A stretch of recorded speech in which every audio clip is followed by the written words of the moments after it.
Llegamos a la última unidad de esta cursada. El programa son 7 unidades, pero no ha sido posible ir más allá de la unidad 6, que es lo que vamos a ver hoy. Vamos a ver una parte de la unidad 6. Estas condiciones tan particulares de pandemia, encierro y virtualidad hicieron que tuviéramos que hacer una selección de textos y de autores, y no viéramos todo el programa, sino gran parte de él, pero no todo. La unidad 6 es democracia, representación y ciudadanía.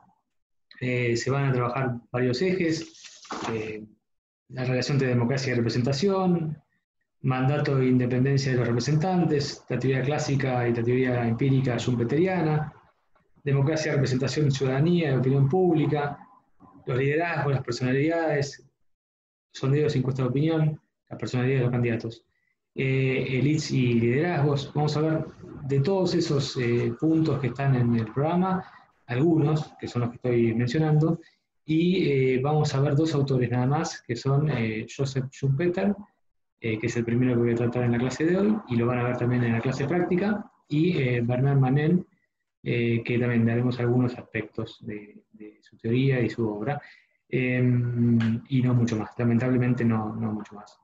Bien, las últimas clases vivimos hablando de democracia, en esta también.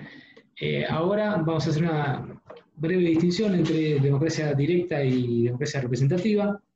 Esto lo dije hace 2 o 3 semanas, que no son lo mismo. La palabra que los une tiene origen en la Grecia antigua y ese régimen tan particular de la Atenas del siglo V a.C., pero la democracia representativa surge en el siglo XVIII en los Estados Unidos con la independencia, que da origen a la primera república moderna, primer gobierno también con un sistema presidencialista, como vimos en la clase anterior, pero también había inicios de democracia representativa en Gran Bretaña, diferente, ¿no? La monarquía parlamentaria, pero vamos a centrarnos en el caso de Estados Unidos, porque es el que se asemeja al nuestro, y nos permite hacer una distinción más clara entre democracia directa y democracia representativa. Como su nombre lo indica, la democracia representativa hay representantes y representados. Es decir, gente que es elegida por los ciudadanos para representarlos. No son los ciudadanos directamente los que gobiernan o los que están a cargo de la cosa pública. Hay una distinción. Nuestra propia Constitución dice que es una república representativa, eso está tomado del modelo de los Estados Unidos, y los padres fundadores de la Constitución de los Estados Unidos tenían muchas aversiones, mucho miedo y recelo con respecto a la democracia. Ellos permanentemente hablaban de república, de lo que estaban dando origen en una república y no una democracia. Eso está muy bien explicado en el texto de Manin. Yo voy a mencionar algunas cosas nomás. Así que hoy lo que se cree el ejemplo máximo de democracia, que sería los Estados Unidos, o ellos mismos se ven a sí mismos, o se autoperciben de esa manera y proclaman eso, en su propio origen tenían un rechazo muy manifiesto a la idea de democracia. ¿Por qué? ¿Cuál era el miedo de la democracia de los padres fundadores? Era sobre todo el populacho, el pueblo, como te decía Maquiavelo también, que la mayoría del pueblo es vulgo, ¿no?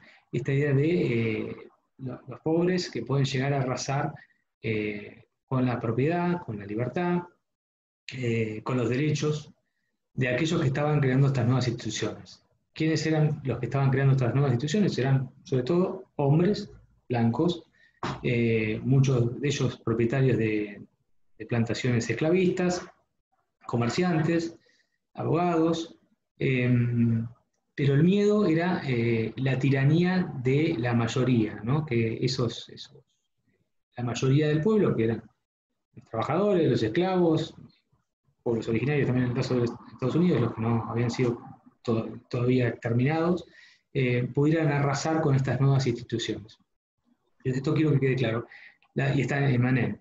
La democracia representativa surge en oposición a la democracia directa, ¿no? Como algo diferente, ¿no?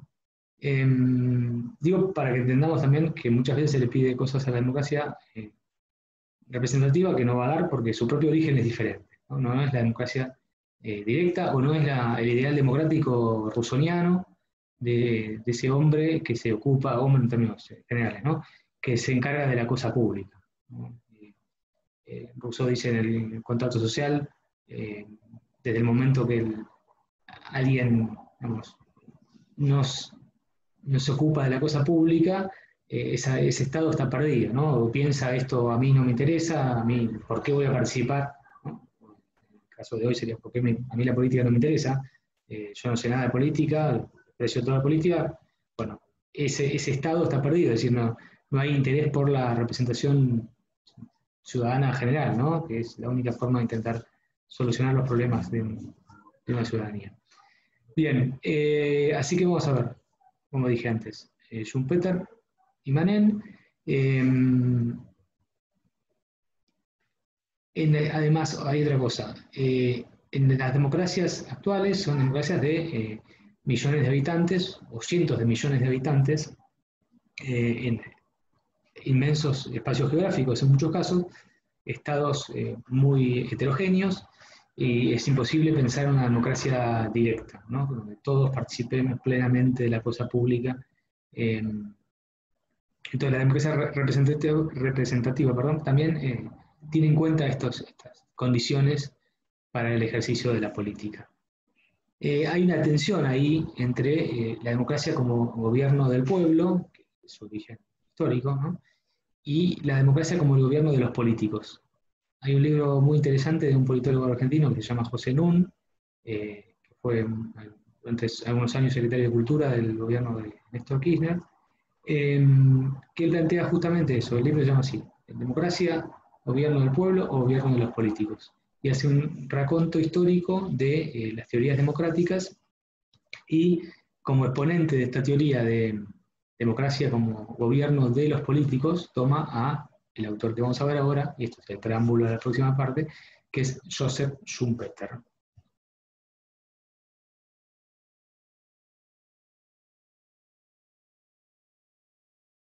Como mencioné hace un rato, el texto de Joseph Schumpeter, o los capítulos de la obra Capitalismo, Socialismo, Democracia de Joseph Schumpeter, lo van a ver en detalle en la clase práctica, que va a estar disponible en muy poco tiempo. Así que yo haré una visión más general o abarcativa de algunos de sus conceptos, y en el práctico van a trabajar más en detalle, y obviamente ustedes tienen que leer los textos, como siempre.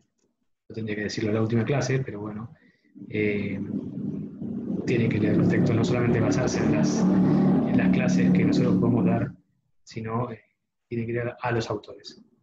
Bien, dos o tres datos antes de empezar. Esto lo van a ver también en la clase de Fede, pero para poner en contexto, Schumpeter es un economista austríaco, nació en 1883, en ese momento en el Imperio Austrohúngaro. Estudió economía, fue ministro de Economía después de la Primera Guerra Mundial, siendo muy joven, ya en el Estado austríaco, ¿no? Cuando ya esa gran entidad se separó, se desmembró en distintos estados. Bueno, él fue ministro de Economía de Austria por el Partido Socialdemócrata. Fue un gran académico. En 1932 emigra a los Estados Unidos y hasta su muerte en 1952 es profesor en Harvard. El libro que ustedes van a leer, o los capítulos del libro que ustedes van a leer, fue escrito en un contexto muy particular, 1942, en el medio de la Segunda Guerra Mundial, cuando todavía parecía que el eje nazi-fascista iba a ganar la guerra. Así que hay que entender su teoría desde ese punto de vista, desde dónde estaba escribiendo, y además, cuando habla de las democracias realmente existentes, habla de ese momento donde eran muy pocas, con los dedos de una mano se podían referenciar las democracias realmente existentes en la época, ¿no? De Estados Unidos, Gran Bretaña, Francia había sido invadida y dominada por los nazis, Gran parte de Europa era dominada por el nazismo, Italia estaba bajo el yugo del fascismo y no había muchos ejemplos democráticos para tomar en cuenta. Bien, es un autor muy criticado, pero hay que leer ineludiblemente. ¿Qué nos dice primero Schumpeter? Que él va a hablar de la democracia realmente existente. En términos maquiavelianos, las cosas no como son, como debían ser, perdón, no como debían ser, sino como son. Es lo que él ve. Dice, la democracia no es la expresión de la voluntad popular, el gobierno del pueblo, para el pueblo y por el pueblo, una frase de Abraham Lincoln, sino que es nada más y nada menos que un mecanismo de elección de gobernantes. Eso es la democracia, para Schumpeter. Critica la teoría clásica, que postulaba que había una voluntad general en términos rusonianos, un bien común, un pueblo que sabe qué es lo que quiere, qué es lo que necesita y hacia dónde ir, y cómo llevar a cabo esos deseos. Dice, lo que hay en la democracia es un método de elección de gobernantes, de élites gobernantes. Élites no en el término de algo muy de alta alcurnia o de prestigio social o de riqueza, sino de élite como un grupo específico dedicado a la política, los políticos profesionales. Schumpeter también es un gran lector de Weber, continuador de la obra de Weber, así que va a tomar conceptos de él. Y cuando se refiere a élite política o a los políticos como profesionales de la política, son aquellos que pueden ser de distintas profesiones o no tener una profesión específica, pero se dedican como función principal a la política. Y podemos pensar en la actualidad, la mayoría de nuestros representantes pueden ser abogados, ingenieros, contadores, maestros, cualquier ejemplo que se les ocurra, de gobernadores, concejales, presidentes, ministros, o no tener un estudio universitario o terciario o lo que sea, pero se dedican por entero a la política. Viven de la función pública y para la función pública. Eso es la élite política de la cual hace referencia Schumpeter.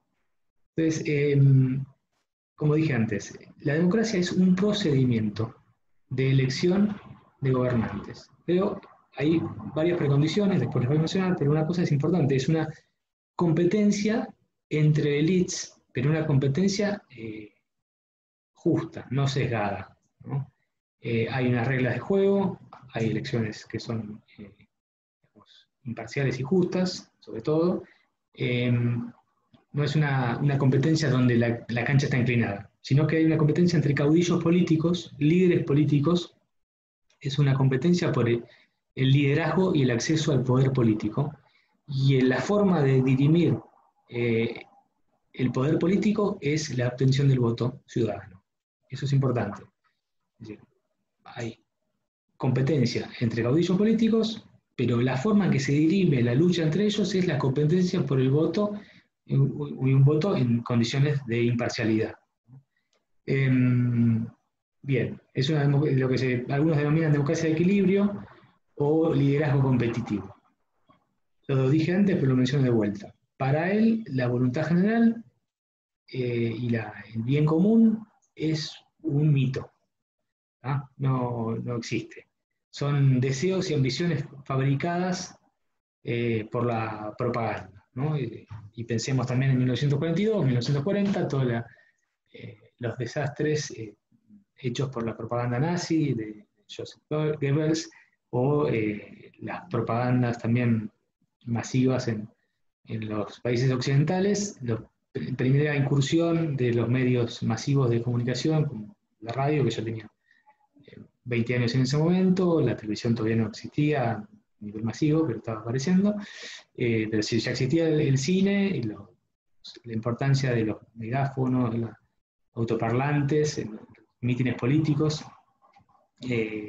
la democracia de masas, ¿no? También pensemos en los actos de Mussolini o de Hitler, o las conversaciones de Roosevelt frente a la chimenea por radio, ¿no? Programas radiales que duraban horas y el presidente le hablaba directamente a los ciudadanos, cosa que 20, 30 años atrás eso era imposible pensar. Bien. esa sociedad en la cual está hablando Schumpeter en términos democráticos y no democráticos, lo que estaba enfrente. Pero lo que nos interesa en este caso es la democracia, que es lo que él va a analizar. Bien, ¿cómo es el ciudadano de esa democracia schumpeteriana? Es un ciudadano bastante apático, bastante desinformado, bastante desinteresado, casi como un niño que no le interesa la política. Esto en términos generales, no es que todos son así. Dicen, bueno, gran parte de la ciudadanía, de los que votan, no les interesa la política, estaban abocados a problemas de la propia subsistencia o de su propia economía o de su propio interés, y tienen muy poco conocimiento sobre cuestiones muy difíciles de comprender sobre la política nacional, local o, o internacional, ¿no? Lo que hacen es elegir a quienes deciden, elegir a sus representantes, que son los que van a tomar las decisiones colectivas. Así que es un rol bastante acotado, limitado del ciudadano. Tiene un rol pasivo. Dice, a veces ese ciudadano no es consciente que lo engañan. También existen individuos que no se interesan por la política, porque dice, está fuera de su área de influencia, de interés. Otra frase de Schumpeter, el ciudadano normal desciende a un nivel inferior de prestación mental tan pronto como penetra en el campo de la política. Argumenta y analiza de una manera que él mismo calificaría de infantil si estuviese dentro de la esfera de sus intereses efectivos. Se hace de nuevo primitivo. Es bastante despectivo sobre la capacidad de análisis político de la mayoría de la ciudadanía. ¿Y qué hace el electorado? Elige lo que se le ofrece, ¿no? Los candidatos ofrecen respuestas políticas, productos políticos son oferentes y los demandantes son los ciudadanos. Ahí, siendo economista, también tiene un modelo de mercado y considera que el sistema político también es un sistema similar al mercado, con oferentes y demandantes. Los oferentes son los caudillos políticos, los líderes políticos, los partidos políticos. Los demandantes son los ciudadanos, los votantes, ¿no? Hay un juego entre oferta y demanda, y los partidos políticos, los líderes políticos, no es que crean desde la nada, crean desde las demandas de los ciudadanos, pero lo que hacen es aunar esas voluntades, unir esas voluntades y generar una oferta, ¿no? Soy el candidato de la estabilidad, soy el candidato de la seguridad, soy el candidato de que va a terminar con la corrupción, soy el candidato que va, ¿no? Son ofertas políticas. Esto tiene que ver también con el marketing político, la estrategia de vender un candidato como si fuera un shampoo, una lata de tomates. Hay vasta literatura en ciencia política sobre eso, de cómo se vende un candidato. Bien. Los caudillos políticos son la figura fundamental de esta lógica de la democracia, y ahí también toma conceptos de Max Weber, ¿no? Eso, bueno, lo verán más adelante. Nosotros lamentablemente no pudimos dar una clase de Weber, pero en Político y Científico es una conferencia del año 19, donde él habla justamente del político como vocación, ¿no? Y como profesión, y la importancia de los caudillos. Caudillos no como pensamos nosotros en el siglo XIX, federales, unitarios, sino como líder político, ¿no? También el extracto de la película que puse de Pandillas de Nueva York era una política de caudillos, de liderazgos y de partidos notables, como habíamos visto antes. Bien, el pueblo en realidad no gobierna a través de sus representantes, que hacen su voluntad, sino que elige a quienes tomarán las decisiones.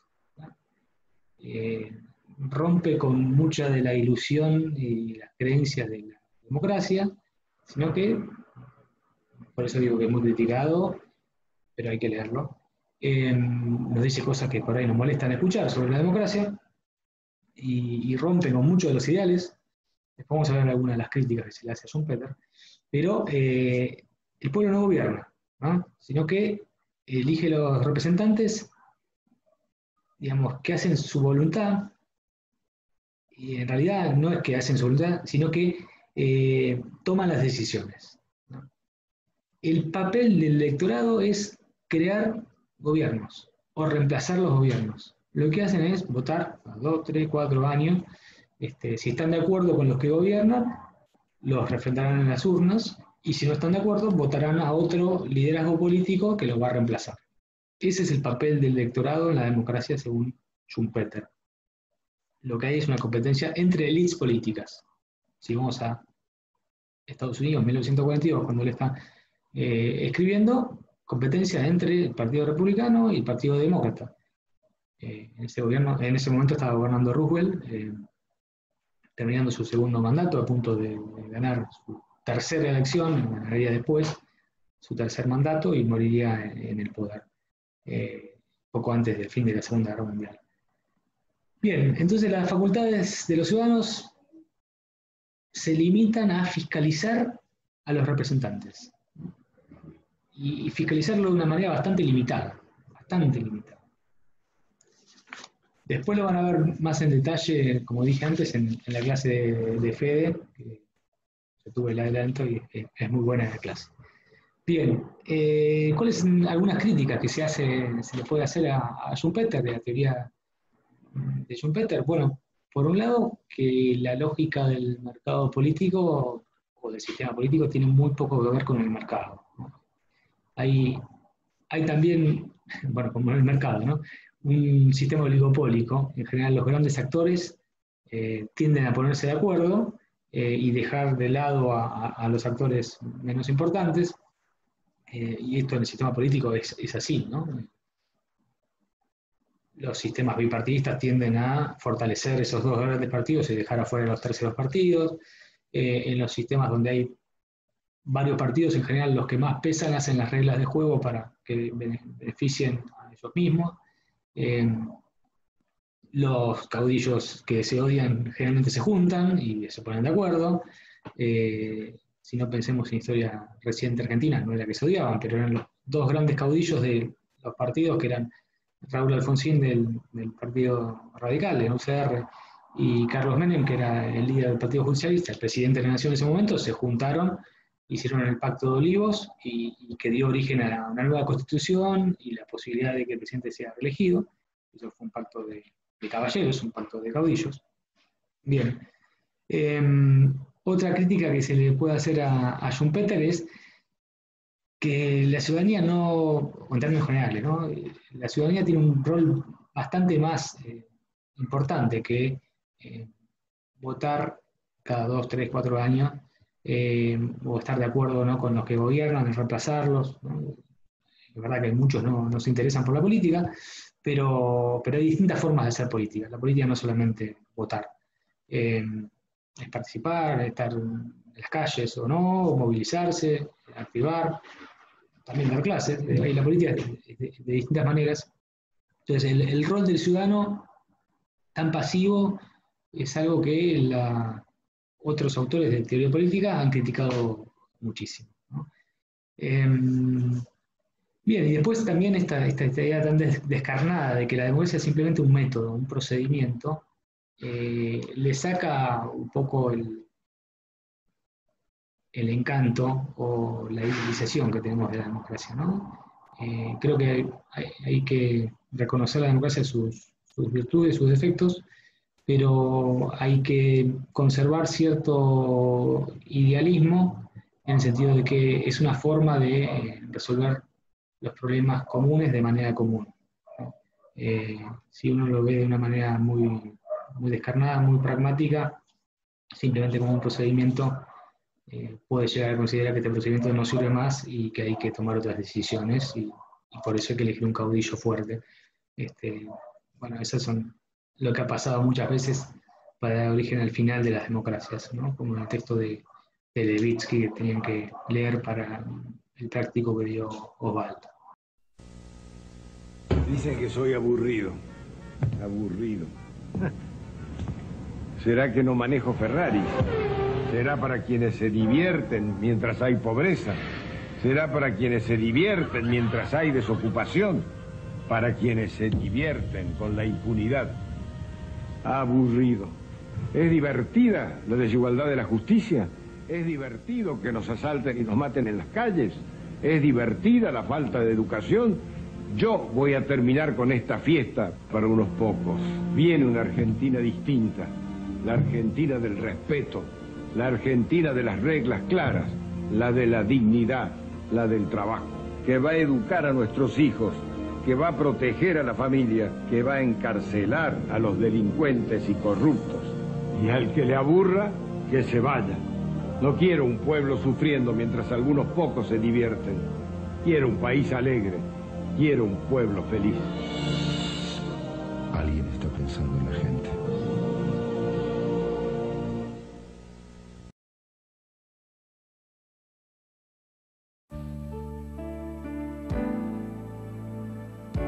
Él puede no haber hecho todo, pero que hizo mucho nadie puede negarlo. Él no hizo todo, pero que hizo mucho por nuestra Argentina nadie puede negarlo.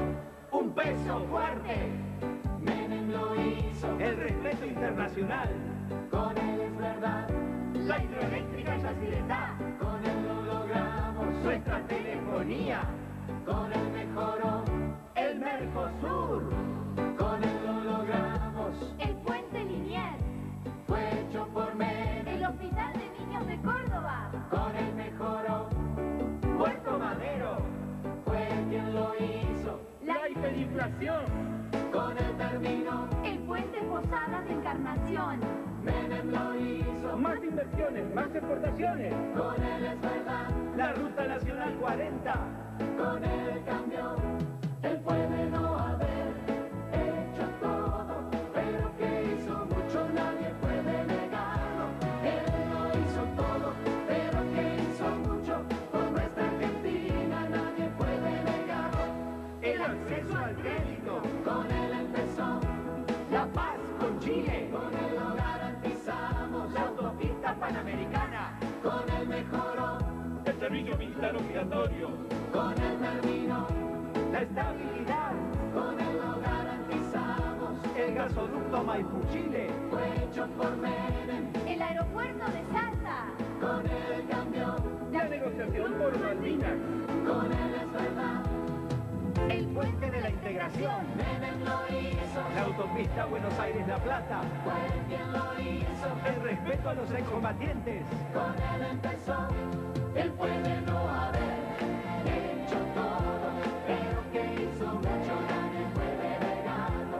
Él puede no haber hecho todo, pero que hizo mucho nadie puede negarlo.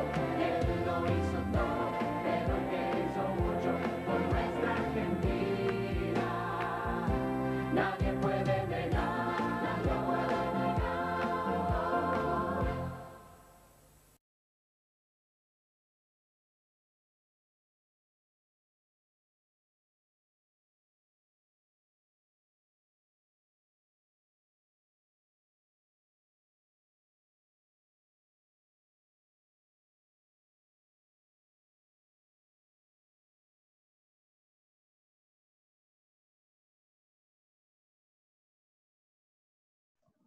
Bernard Manin es un politólogo contemporáneo, nació en 1951, es profesor en universidades de los Estados Unidos y en Francia también.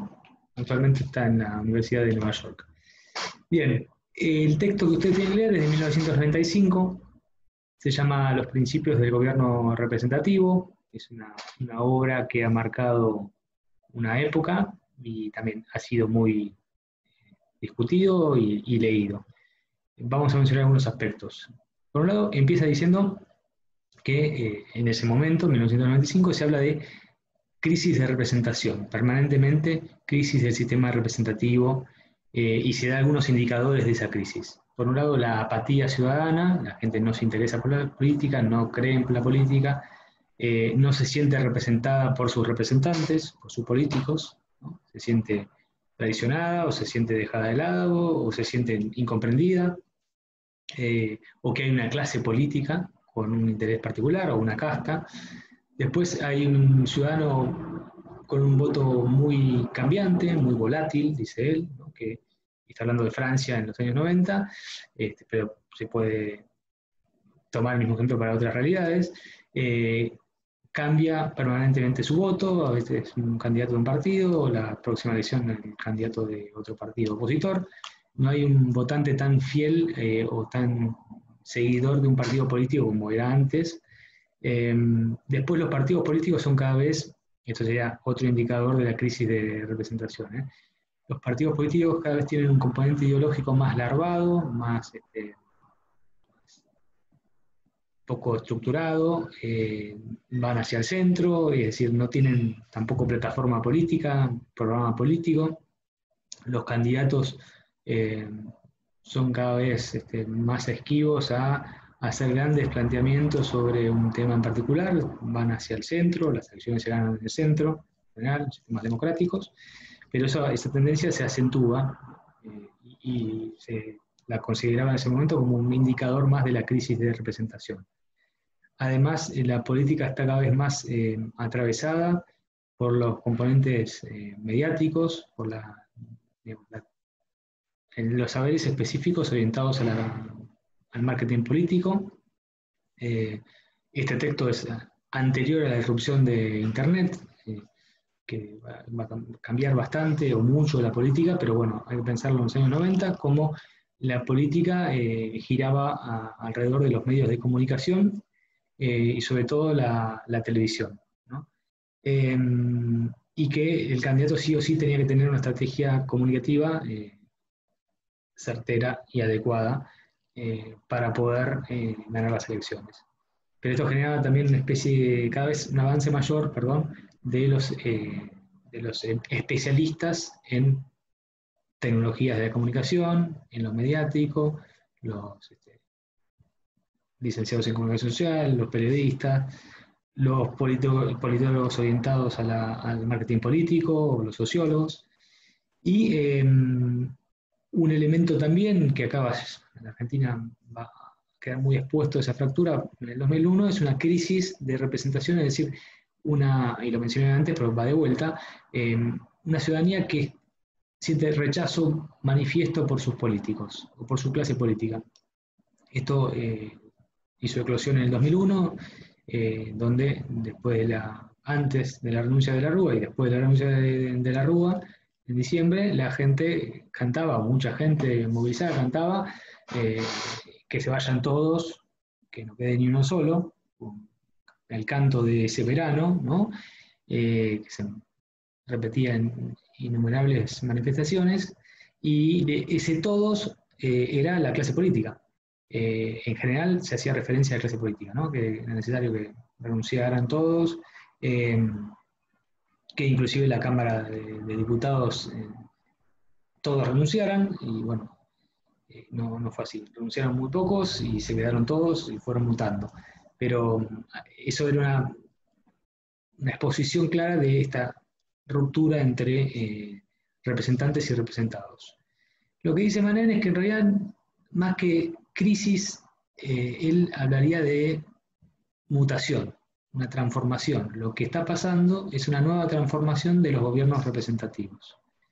Y ahí va a ser weberiano también, va a hablar de tipos ideales, va a empezar a hacer un poco de historia de los gobiernos representativos, sobre todo desde el siglo XIX hasta final del siglo XX, y va a decir, bueno, ¿cuáles fueron los cambios en los gobiernos representativos? Por un lado, la ampliación muy marcada del sufragio, ¿no? Si el siglo XIX empieza con sufragio limitado y censitario, termina con el sufragio universal ya en 1919-18 en la mayoría de las democracias occidentales, y obviamente para 1990 el sufragio era universal de hombres y mujeres, un cambio muy marcado de la ampliación del sufragio, es un cambio importante de los gobiernos representativos.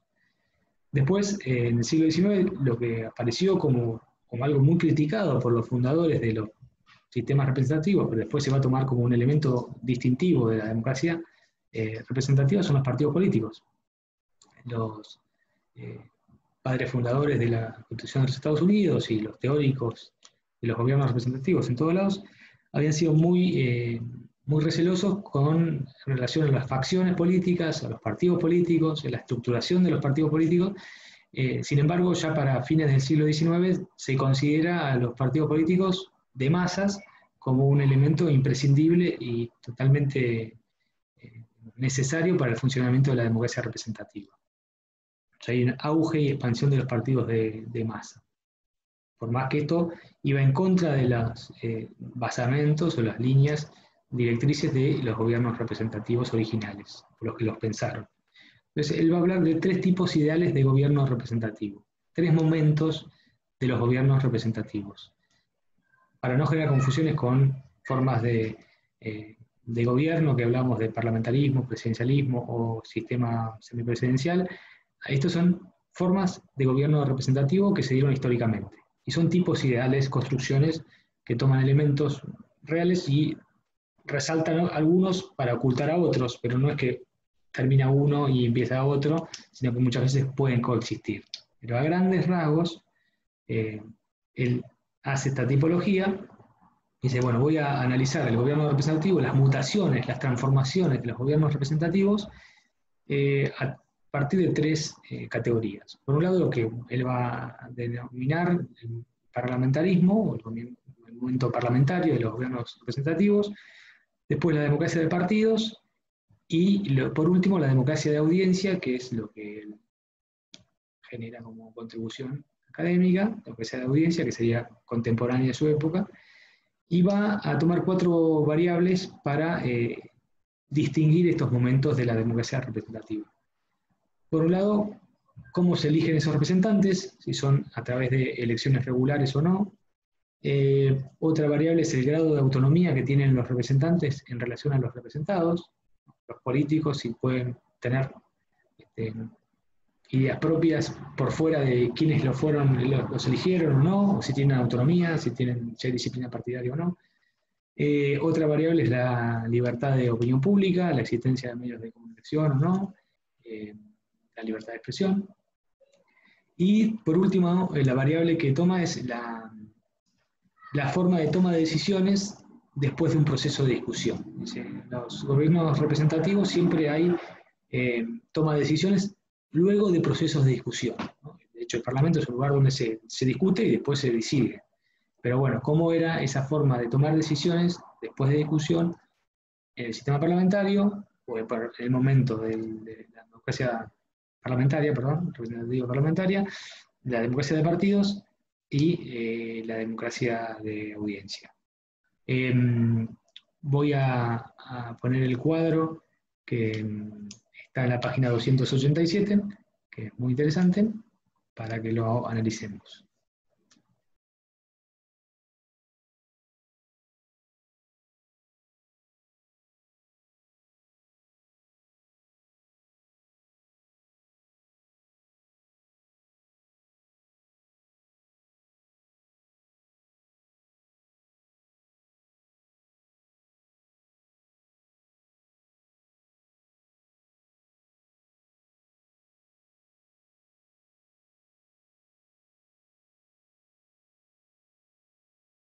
El cuadro es muy interesante para poder contrastar estos 3 momentos del gobierno representativo. Mírenlo en detalle, léanlo también. Yo le voy a prestar más atención al último momento, que sería la democracia de audiencias, que es el momento contemporáneo a Manel. Ahora nos separan 3 décadas, casi 3 décadas de ese momento, pero hay cuestiones que todavía pueden tomarse como válidas. ¿Qué es lo que él denomina democracia de audiencia? Bueno, es, por un lado, donde existe un electorado que sigue siendo un votante flotante, bastante apático con respecto a la política, y los políticos, la élite política, considera a los votantes como una audiencia, es decir, como un espectador. De ahí la importancia de los sondeos de opinión, las encuestas, la comunicación política pensada como un producto, y simplemente es una audiencia como si fuera otro tipo de programa que quiere ganar en rating. Bueno, para ganar las elecciones hay que tener una estrategia mediática convincente, sólida, y hay que ganarse a la audiencia, al electorado. A ese electorado que está tan desconfiado de la política, que tiene tanto recelo con respecto a los políticos y a la clase política, a la casta, como dije antes. Entonces el político es un gran agente mediático, digamos, es un gran comunicador mediático. Y lo que termina diciendo, las conclusiones son muy, muy interesantes, yo voy a decir algunas cosas nomás.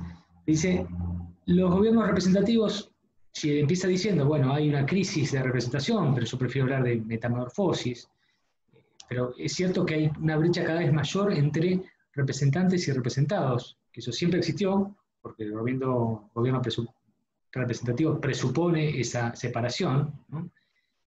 Recordemos la Constitución de la Argentina que dice el preámbulo, los representantes del pueblo argentino reunidos en convención constituyente, es decir, los que están reunidos ahí en Santa Fe en 1853 son los representantes del pueblo argentino, no es el pueblo argentino. Así que ya hay una distinción entre los que sientan las bases del sistema político y los que votan, ¿no? En ese momento no votaban todos. Pero esa representación, esa distancia de representación entre los que votan y los que son elegidos para los cargos públicos existe y presupone hasta diferentes funciones, ¿no? Obviamente los representantes son parte de los representados porque votan también, pero hay una distinción funcional, ¿no? Y eso es una diferencia muy importante entre la democracia directa y la democracia representativa. Perdón que sea reiterativo con esto, pero quiero que quede claro. Entonces dice, en las conclusiones, los gobiernos representativos siguen siendo lo que fueron desde su fundación, un gobierno de élites. Fíjense qué interesante, y esto es para enganchar también con Schumpeter, ¿no? Dice, es un gobierno de élites distinguidas del grueso de la ciudadanía por su posición social, su modo de vida y educación. Es decir, la clase política o los políticos son un grupo específico, determinado, diferenciado, y acá Manel no habla solamente de los políticos, sino es una élite también que tiene conocimiento sobre los medios de comunicación, las nuevas estrategias de sondeos de opinión, es decir, dice, es una nueva élite política, o una nueva élite, perdón, que reemplaza a una élite en decadencia. Y hay como un reemplazo de generaciones de políticos, de clase política, entre fines de los 80 y principios de los 90. Y también dice que hay una paradoja, o digamos, si parecía que las democracias iban hacia cada vez mayor presencia del autogobierno ciudadano o popular, se ve que en realidad la democracia se amplió, pero que no es más profunda que antes, ¿no?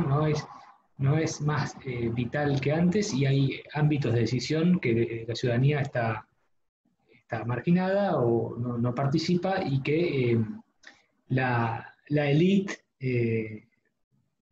tiene estos elementos diferenciadores que los distinguen de la ciudadanía. También dice que el gobierno representativo tiene una dimensión democrática, que tiene que ver con que todos son ciudadanos y todos forman parte potencialmente del gobierno, todos pueden ser electos gobernantes, pero también tiene un elemento oligárquico, aristocrático. Y ese componente oligárquico aristocrático tiene que ver con las elecciones.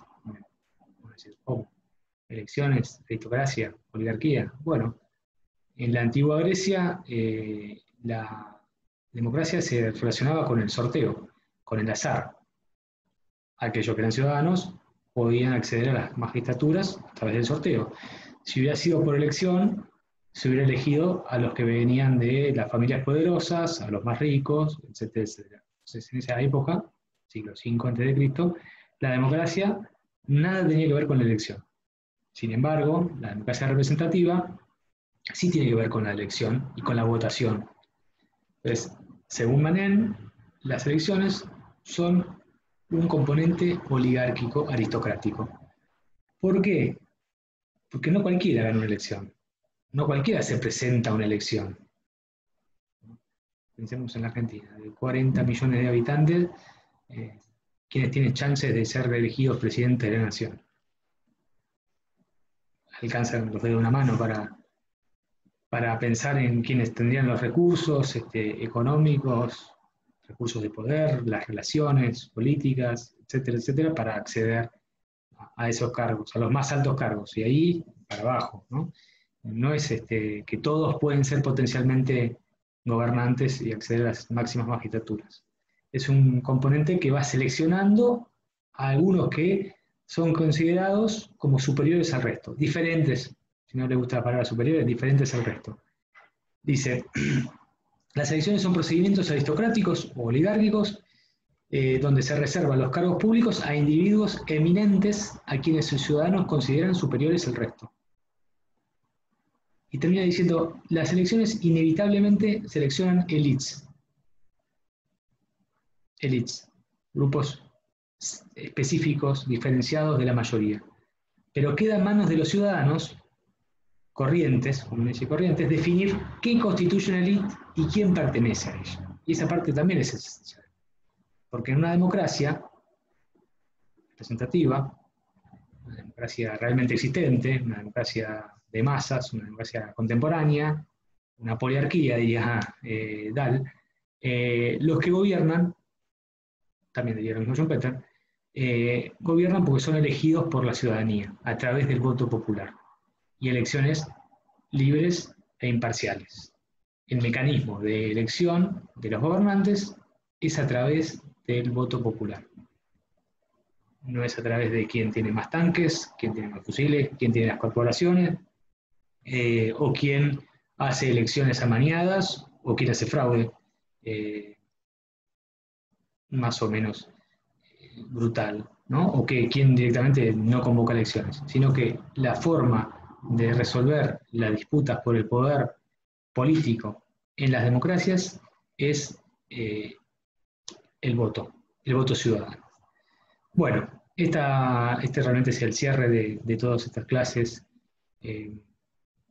de ciencia política, introducción a ciencia política. Espero que hayan disfrutado todo esto.